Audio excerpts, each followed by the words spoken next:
Legenda sepak bola Brasil Pelé meninggal dunia pada 30 Desember 2022, Jumat dini hari.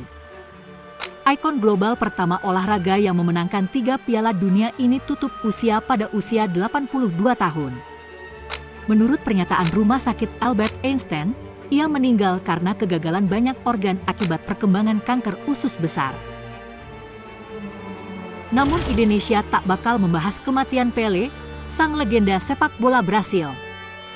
Lebih jauh, Indonesia bakal menyajikan rekam jejak perjuangan Pelé di luar lapangan sepak bola.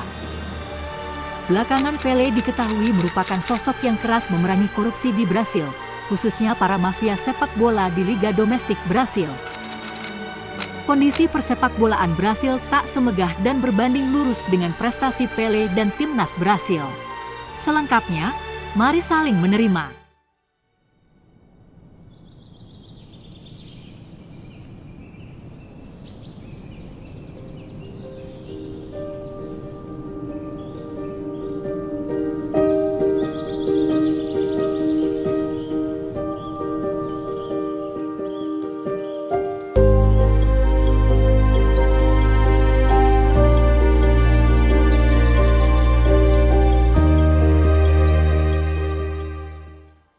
Pelé versus kaum topi tinggi. Transparansi kondisi keuangan klub-klub sepak bola Brasil tidak terbuka untuk bisa diaudit publik pada era 70 hingga 1980-an. Tatanan manajemen klub yang buruk dijadikan sarang bagi tikus-tikus alias koruptor merongrong uang dengan seenaknya.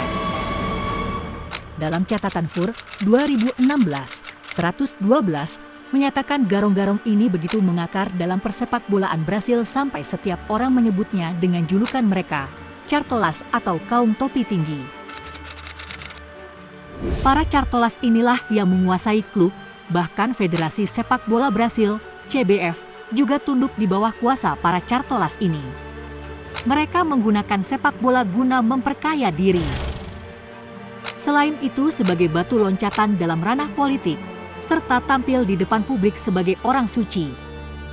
Hal inilah yang menjadi tantangan tersendiri bagi Pelé yang ternyata harus melawan korupsi di negara sendiri. Bongkar praktik korupsi di majalah Playboy. Pelé yang pada akhir tahun 70-an dan awal 80-an menjadi makmur dalam segi finansial setelah bergabung dengan Cosmos, tim bentukan Warner Communication dalam Liga Sepak Bola Amerika Utara berniat untuk membuat sendiri Warner Communication versi Brasil.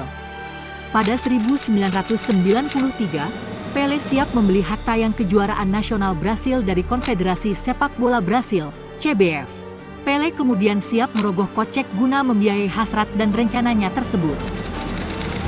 Namun salah seorang petinggi federasi meminta Pelé mengirim $1 juta ke sebuah rekening bank Swiss agar hasrat dan rencananya tersebut dapat ditinjau oleh CBF. Pelé menolak, dengan otomatis kalah dalam kontrak pembelian hak tayang tersebut. Merasa dipermalukan dalam pembelian hak tayang kejuaraan nasional Brasil, Pelé melancarkan serangan balasan. Ia membongkar kasus suap ini dalam wawancara dengan majalah Playboy. Tak tanggung-tanggung yang menjadi sasaran Pelé waktu itu adalah Ricardo Teixeira, selaku Presiden CBF. Ia adalah seorang pengacara yang tidak dikenal, tidak memiliki keterlibatan dalam dunia sepak bola sebelumnya ataupun administrasi olahraga, namun menduduki posisi yang sangat penting dalam sepak bola Brasil. Alasan yang bermunculan adalah Teixeira merupakan menantu dari João Havelange yang menjabat sebagai Presiden FIFA. Selama menjabat, Teixeira memiliki mobil-mobil yang amat mewah, memiliki apartemen di Miami, dan pengawal pribadi.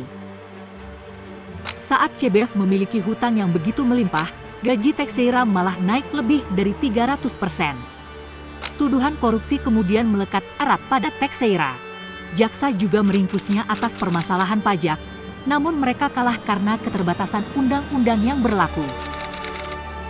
Perjalanan politik Pelé. Kepercayaan para aktivis anti korupsi mulai muncul pada sesosok Pelé. Bagi aktivis anti korupsi, Pelé adalah sang juru selamat. Mereka memiliki angan-angan agar Pelé bicara apa adanya di hadapan kekuasaan.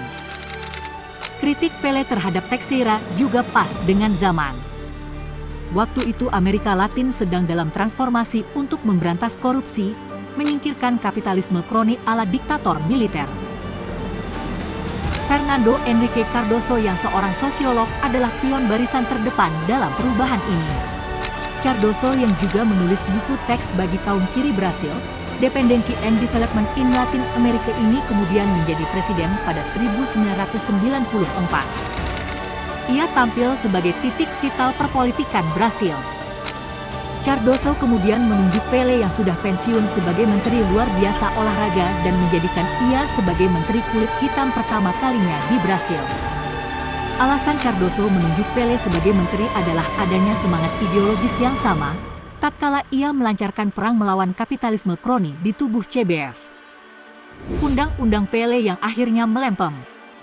Pelé kemudian mengajukan undang-undang alias UU Pelé yang berisi serangkaian reformasi ala IMF untuk sepak bola.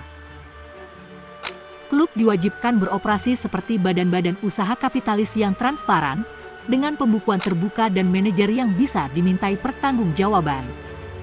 Para pemain juga diberikan hak agar bisa meninggalkan klub setelah kontrak berakhir.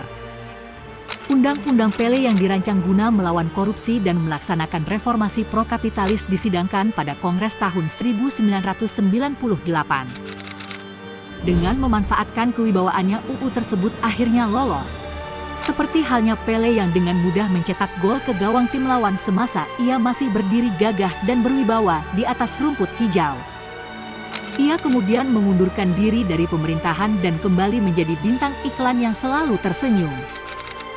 Tanpa pengawalan Pelé di belakang UU Pelé, lobi sepak bola para Cartolas kembali menari menguasai panggung. Terobosan Pelé tersebut dapat dipatahkan dengan mudah. 2 tahun sesudah Pelé mengundurkan diri, lawan-lawannya membuat undang-undang yang membatalkan reformasi yang ingin dibuat dalam UU Pelé. Cartolas tidak perlu membuat pembukuan transparan atau bertanggung jawab secara hukum atas akal-akalan akuntasinya. Korupsi dalam tubuh sepak bola Brasil kembali menjamur. Kebesaran Pelé yang dulu mengkritik keras budaya korupsi dan kapitalisme kroni di tubuh CBF kemudian runtuh. Ia seakan gagap tak berdaya menghadapi kebobrokan persepak bolaan Brasil yang dikdaya di kancah dunia, namun bobrok di dalam negeri sendiri. Ia tak lagi menjadi cambuk bagi Cartolas.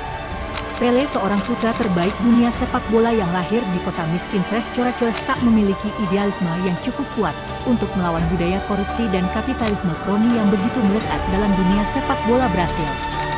Ini adalah hal yang wajar, sebab tak ada kawan yang mendukungnya dari belakang. Bagaimana menurut kalian?